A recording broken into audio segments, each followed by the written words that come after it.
স্পটলাইটটা জাকির আলী ও মাইদুল ইসলামের দিকেই থাকার কথা ছিল। মাঝের ওভারে যেভাবে ম্যাচটাকে ধরে রেখেছিলেন এই জুটি, শেষ ওভারে উত্তেজনার পর্দা চমড়ে উঠতেই পারত। কিন্তু সব আলোচনা খেড়ে নিলেন একজন মানুষ, খালেদ আহমেদ। আসলে আজ যে দিনটা খালেদেরই হতে পারে তার ইঙ্গিত তিনি প্রথমেই দিয়ে রেখেছিলেন।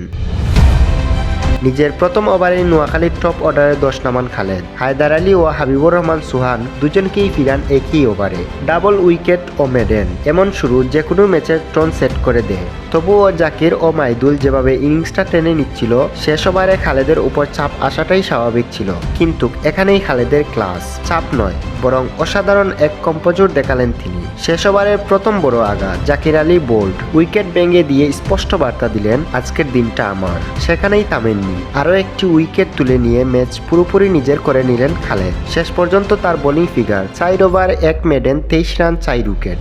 সোনা দিয়ে বাঁধিয়ে রাখার মতো এক স্পেল। খালেদ আহমেদ বাংলাদেশের হাতে গোনা সেই ফাস্ট বোলারদের একজন, যিনি নতুন বলের সমান কার্যকর, আবার ডেড ওভারের সমান ভয়ঙ্কর। এটা তিনি বহুবার প্রমাণ করেছেন।